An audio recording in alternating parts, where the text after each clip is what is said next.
Nathan May has been a musician since childhood, and over the past couple of years, he has been releasing some lovely singles such as Fix It Up and It's Gotta Start Somewhere, which showcase his wonderful voice as well as his storytelling. His latest single is Love From Me. I'm going to talk to him about that and a bit of touring he's been doing lately. Hi, Nathan. Hey Sophie, how are you? I'm very well, thank you. Been listening to this lovely song. You keep putting out these great songs, and this one has quite a story behind it. It's about your great grandparents. Were you told a lot about them while you were growing up? No, not really. So I got a bit of an interest from them when my nana started talking about them, especially always like going up to country and that my nana was born on in Marree and in South Australia, and kind of was talking about the history and her father and her mother, and we kind of didn't know about them as kids. So Mhm. and it was good to get those kind of stories that she was talking about them while we were heading up, because then you can, instead of imagining it, you can Mhm. see where they grew up and the desert and how remote these places are. So yeah, we didn't get spoken to a lot about them as kids, but now as adults, I also found an interest in my two cultures, my great grandfather being a white man from Newcastle in UK, to my great grandmother who's been here, and her parents have been here for thousands of years, So Mhm. I, yeah, it's just really fascinating to get their history and their both sides. It's a great way to, I don't know, write songs about Yeah. that. Well, there are stories that. How did they meet your great grandfather and great grandmother? Yeah, so my grandfather came over to work on the railway lines. As in some songs you hear that, and got to start somewhere, right? It's Mhm. my great grandfather worked on the railway line, and he came over to work on the Ghan line, which started in Marree and eventually went up to Alice Springs. So and then it ended up all the way in Darwin, which is quite fascinating because that's where my grandmother was born, and now she lives in Darwin. It's Right. that they all ended up in Darwin from that. Her dad working on the Ghan line. So yeah, it was. I guess just he wanted to come over and found some work from that point of view, and got here. Mhm. And your nana was one of 13 children. So did you have Yeah. much contact with her brothers and sisters while you were growing up? Yeah. So yeah, the 13 kids, two passed away very young, at a young age, and then I didn't get to meet a few of the eldest um, daughter, my nana's eldest um, sister. I didn't get to meet her because she passed before I was old enough to remember, but I do remember all her other um, her siblings, and I didn't get to meet another one who passed away in a car accident up in Darwin. So there's yeah, I had a great amount, and that's where the family just extends, because Mhm. we all grew up together up in Darwin. I've been so close with my grandmother's side on my mum's side. So yeah, we've all had this close connection for a very long time, and I'm so grateful to be able to have that connection. But we only, as you grow up, you only start learning about the actual history of how do we end up all the way in Darwin, Yeah. um, where her roots are from, South Australia from her mother's side. And now you're in South Australia yourself. Um, Yeah, born and bred in Darwin, and yeah, moved back close to home, really. so given that you would have quite a few stories in your family, I would think that are worth writing a song about. What made you decide to write a song about your great grandparents?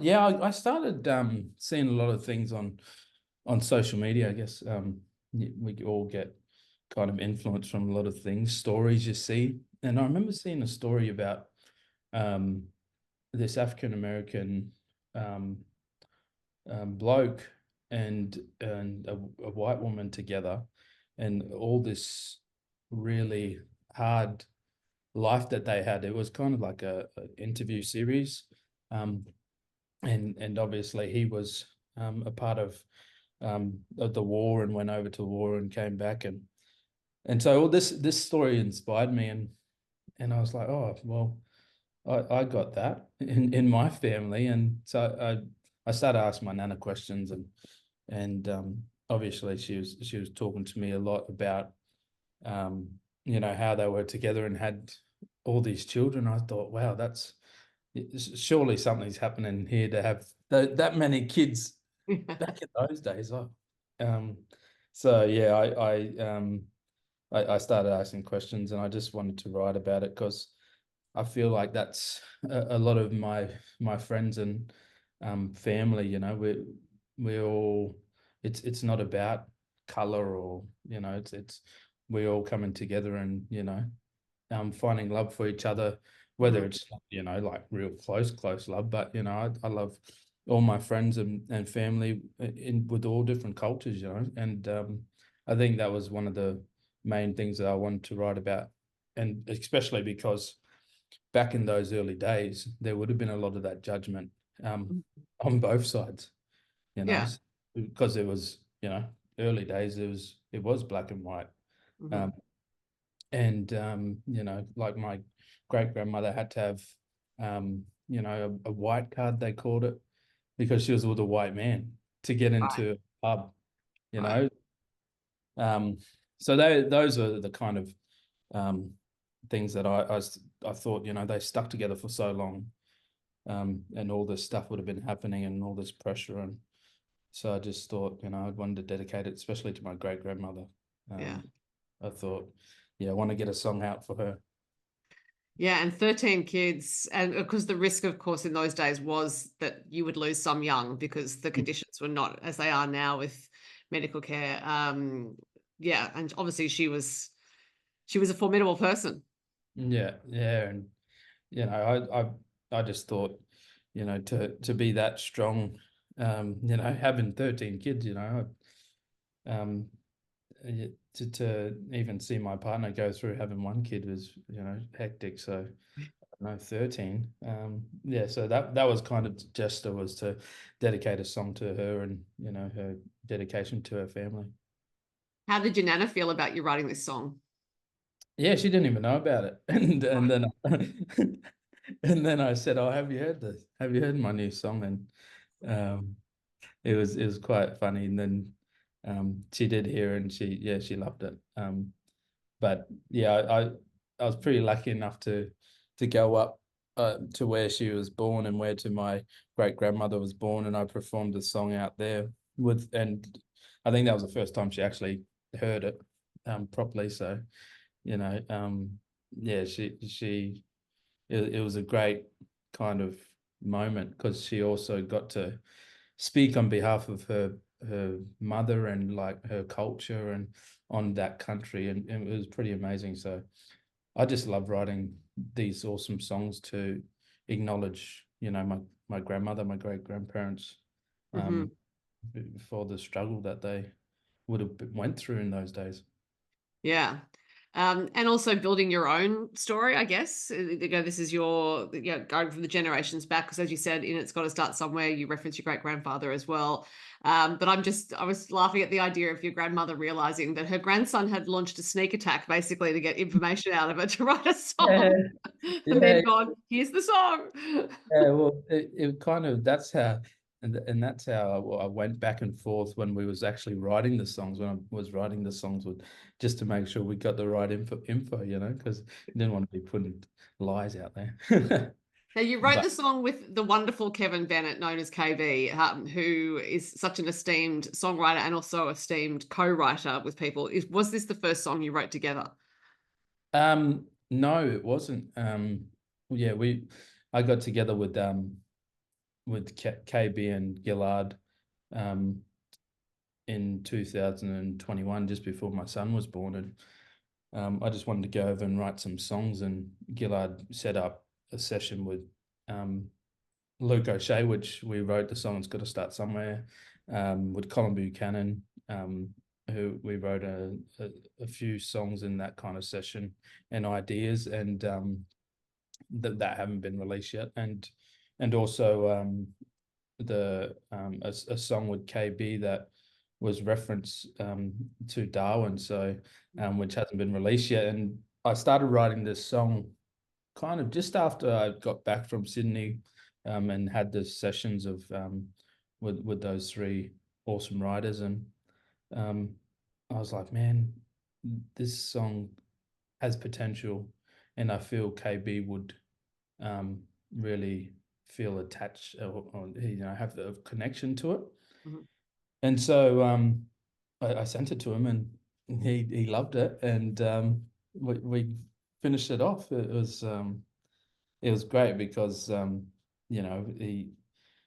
he really knows how to bring the story out of these songs, and some of the awesome things, that the ideas that he puts into the songs, like going into the chorus, it kind of flows in within the blink of an eye, and then bang, goes into the chorus. It's genius, I think. But like those were really his really big inputs that he had on the song. So I was so lucky enough to be able to call KB whenever I can and get get amazing feedback and tips off him. Yeah, you hear stories from people like Lynn Botel who say that if they're stuck on a song, it's often KB they'll go to, that they just think, oh, he just knows the right thing to say or the right thing to do in a song. It doesn't sound like you were stuck though. It just sounds like you wanted some other input and he was the right person for it. Yeah. It wasn't. I could have, there was a certain point where I got to where I was just like, no, I really want to, especially after the Sydney trip that we did together, sitting around the table doing the song. I said, I really would like to see what KB does. Like, I got a certain amount of weight, like as far as I could have gone with it, and I was like, actually, I'll stop here and see what spin he's got on it. Yeah. So yeah, it was, and he just put the best spin on it. I love the song. I love all the songs that been writing with all these people, and I've never used to be like this. I used to be so protected of my songs, and Mhm. I feel like you got to collaborate to get the best results out of some things, and I've been very fortunate to work with amazing people that love to do that as well and collaborate, and um, that love to do it. You've been protective as in you thought, oh, in order for these to be legitimate songs, I have to write them myself. I can't let anyone else contribute. Or was it more just you felt that they were really private at that point in your career and you didn't necessarily want anyone else involved with them? Yeah, I think probably more private, because I'm talking about like the family, and a lot of these important things for me and for my family through, and I don't know how how much it relates to other artists. So I think that was kind of one of the thing, and yeah, that um you just didn't want it to kind of go a different direction, which Mhm. I always had that fear of, oh man, it might just go just a totally different direction of what I'm trying to do here, but it doesn't, and it never has happened yet. So I'm pretty fortunate, and I'll never look back now. I'll collaborate as much as I can now. I would suggest that partly why it hasn't ever gone in a direction you don't like is due to how you're working with these co-writers. Because if you had a different personality and if you weren't, clearly you're now so open-hearted and open-minded about the process that it would allow this energetic flow, for lack of a better term. Whereas if you went in kind of blocked thinking, oh, I don't know what these people are going to bring, it could turn out a different way. Yeah. Probably you're probably 100% right. But yeah, no, I know where I want to I know where I want the song to kind of go, and they respect that too. They respect that of not going into those different directions. So yeah, I think for now, it's been such a great thing to collaborate with these amazing artists, you know. Except you keep talking, Nathan, about these other songs you have, and we haven't heard them yet, which is quite frustrating for people who want. But the you said about this song that or about your grandparents' story about their struggle, but the angle that's taken on in this song is love.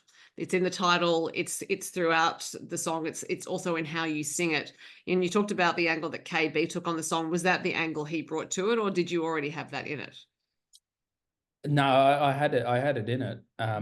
It was just like an extra step, you know. It was more like the whole chorus and everything was there. Mm-hmm. But he had just a different twist on it, I guess, you know. Yeah. Like yeah, it's hard to explain because it's like yeah, it's and especially because that was COVID times as well. It was like we couldn't really, we did this pretty much over email.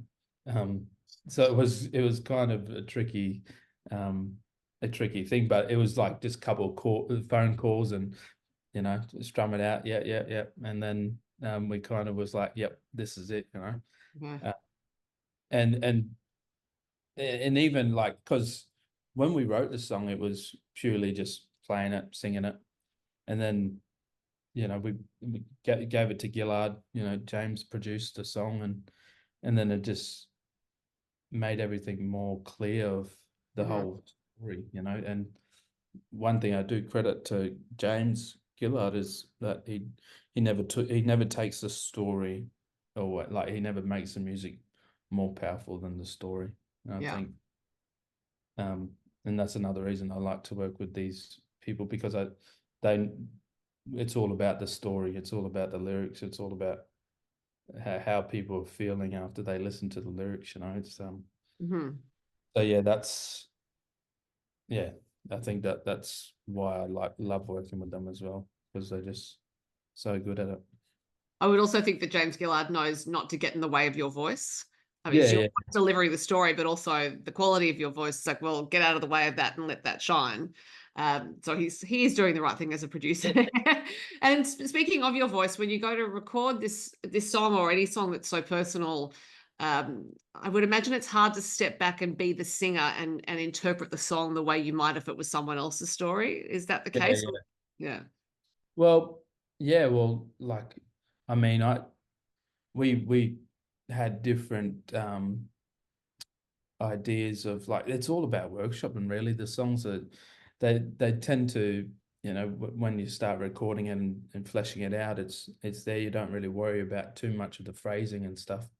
And then when you start recording it, you really need to and Gillard and KB have taught me this many times now, is the phrasing is probably the most important to get the story across. Even and Luke's, he's also the same, but and even when they say, listen to all these amazing songs, you know, like the Beatles and you know, John Prine and all those amazing singer-songwriters, and they say, you know what, the difference is the phrasing is just know how to say it at the right time and like the right pace. So yeah, like a lot of that when we started recording the vocals, like it was always like, oh, stop, start, because we really wanted it to nail it, to get it properly so that people could feel moved by it, I guess.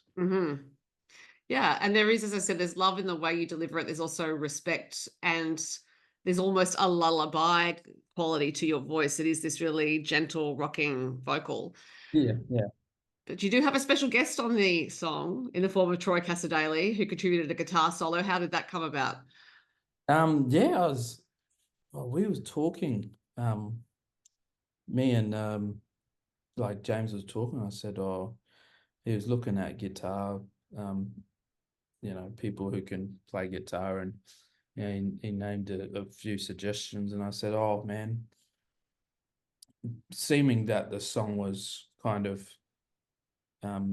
Troy, like, you know, his mother Aboriginal woman, and his dad was Italian, I think. Maltese. Maltese, sorry. And yeah, I just knew that he would understand that kind of relationship, you know. Mm. And so when we asked, when I think Gillard reached out to him, or maybe KB reached out to him, one of them did, and he said yes, and I was very honored and shocked as well, because it was kind of not far from when his mother passed away, Right. and I didn't think that he would want to kind of do anything, but he said it was the best thing for him, because he loved the song, and he just took his mind away from a lot of the stuff that he was dealing with. Mm. So yeah, it was great to have him, and I really thanked him a lot, because he didn't have to do it in that circumstance where, you know, he was grieving the loss of his mother. So yeah, it was, and I just love the idea of having 3 Aboriginal male artists on the track. It's so great to see.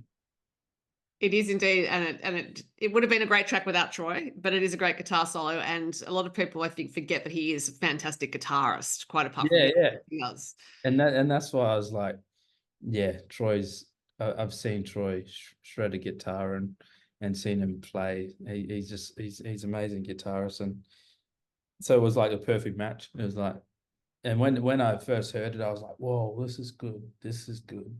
And it worked out so well. It turned out to be a great combination for all of us, you know. Hmm. Now, I met you in person at the Tamworth Country Music Festival this year. Did you meet Troy then, or see him play live during that festival?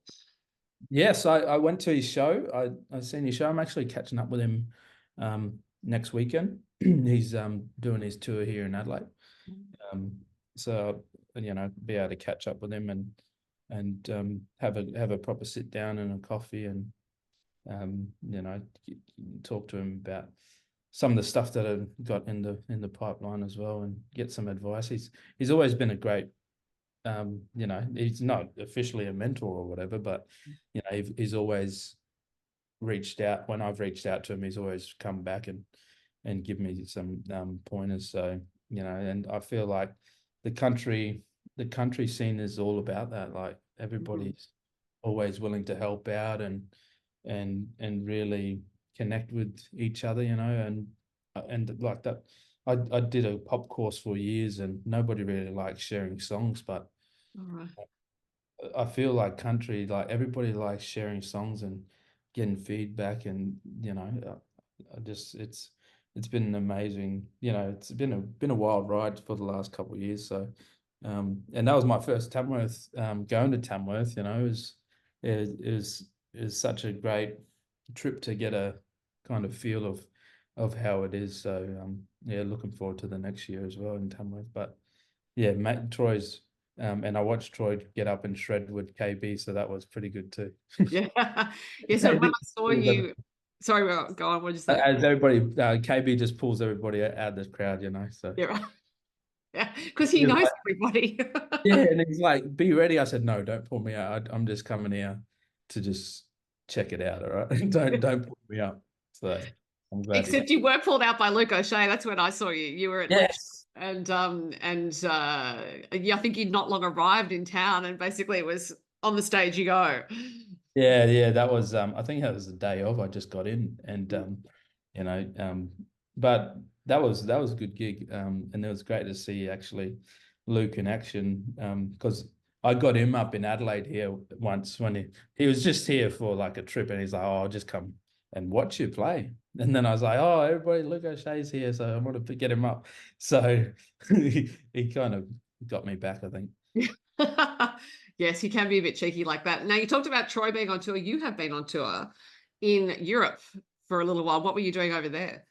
Yeah, I did a show last year with the Pierce brothers, who are kind of Melbourne, um, folky, very bluesy band, and they're just twin brothers that do a kind of duo set, and they come they called me up after I did a gig with them, and it was kind of like a showcase gig where there was me, a girl named Anya, and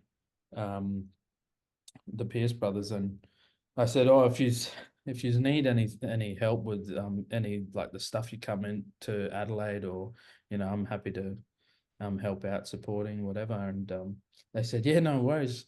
And a couple of months after that, they rang me up and they said, "Oh, Nathan, you wouldn't want to come on tour with us?" I was thinking that we are just going to go around, do a couple of regional shows, and Yeah. they said, "But it's a European 3 weeks in Europe touring." And I said, "Oh, I have to ask my missus first." That's a long time away from family and stuff. But yeah, I did it because I just don't know when the next time I'm going to have that opportunity to go over there and play again. Certain, with these difficult times, uh, Hmm. around the world. So yeah, I took the opportunity and went, and it was probably the greatest experience I've ever had. Even though 5 of the shows got cancelled because the boys got sick, but Oh no.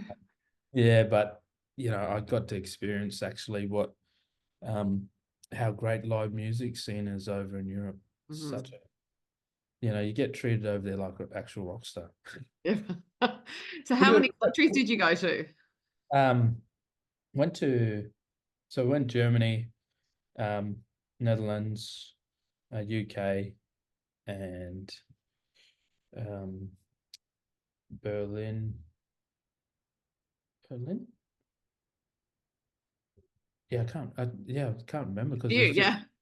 it was such a and we were driving and we're like, oh, we're in another country now. It's like Yeah. it didn't like take notice of how many different France, we did a show Right. in Paris as well. So yeah, there was a few countries we clocked up. But yeah, it was amazing to see because we got things cooked for us by the chefs in the venues and stuff. It's like Right. yeah, you got treated like royalty over there. As opposed to here where you probably can't even get a chicken schnitty. Yeah, just chuck you in the back with a couple of drinks and off you go.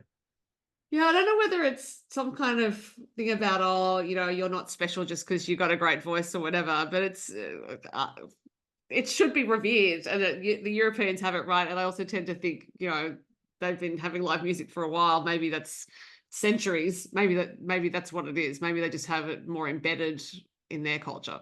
Yeah, and like the amount, I couldn't believe how when I first jumped on stage, and the support act is jumping up with his guitar and about to sing a couple of songs about his home and family, and it was dead silent. I kind of freaked out because I was like, oh, I didn't expect this to happen. People are actually listening to me. Me. Um, and especially as a support act, you just hear just people like, hey. Yeah. But And it's yeah, it's great. and it's a shame because if live music went away, everyone would miss it. I think maybe it's just we take it for granted. Maybe there've been so many pubs here that have had live music over the years that everyone's just like, oh, it's just the background music, instead of thinking, yes, it's actual humans making music. Yeah, and I talk about like we just had a panel today, it's like, and the people are struggling to get people at gigs, it's like, and they're like, oh, it's probably too cold for them or whatever. It's like it was like zero in Amsterdam, and people there was like 500 people still packed out a venue, um, Fantastic. played at, which is I don't know, it's too much excuses, I think too.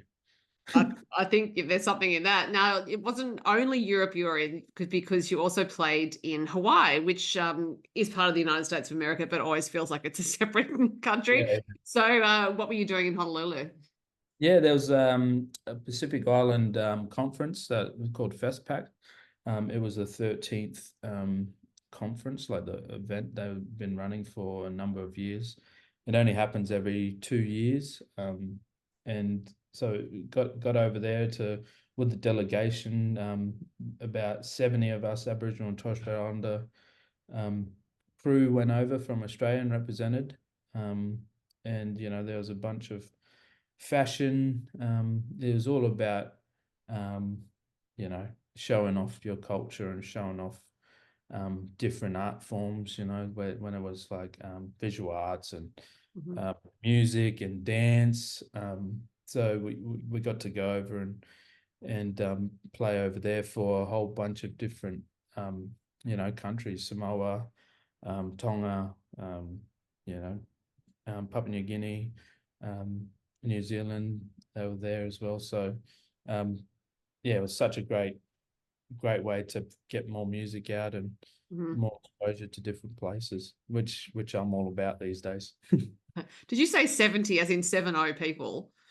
That's a lot of people to organize, as in 70 coming from Yeah, Australia. yeah. There was supposed to be 100, but so I'm glad 100 didn't go. It was kind of hectic. We were I just bet. massive group at the airport and trying to get everybody together. But yeah, the people at Creative Australia kind of got everybody together and managed all that. Yeah, did a great job getting us over there and dealing with a whole bunch of different things that were happening over there as well as you know, with big events. Mm. Um, a lot of things don't go to plan, but we had to be very flexible. Yeah. Now, I also saw on your social media that you've done something with Chamber Music Adelaide. So I was wondering what that project is. Yeah, so yeah, chamber music. They contacted me and talking about one of their programs that they have for like emerging composers with string quartets, and I said, oh, you know, I've always loved the idea of um, playing with strings, you know, and performing with a quartet or orchestra at some stage. Because I saw one of my uncles, Stephen Pigram, he does that a fair bit with the Australian Symphony Orchestra. So I was like, yeah, I'll take the opportunity. And so we just wrote a piece that in um, entwined kind of two songs of mine, which was Home, about the rain, and um, about home in Darwin, and what and weaved it in with a bit of string sections, and um, ended with It's Got to Start Somewhere. It was kind of like a journey of of my life at the moment, Mhm. and how it's been going. And I got to compose that with a guy named Julian Freddo, who's a great jazz violin player here in Adelaide. Well, it sounds like you have many and varied projects happening. And also, as I've mentioned, you have these other songs you've written, which some of us would very much like to hear. So hopefully they'll be recorded soon. But in the meantime, Nathan, we have Love From You as your latest single. And what a lovely single it is. So great to talk to you as always. I hope I get to talk to you again soon. No worries. So far, are you heading up to Gympie, Master? I'll I'm be. not. I'm Uh, not. But obviously you are. we'll Obviously. see you in Tamworth anyway.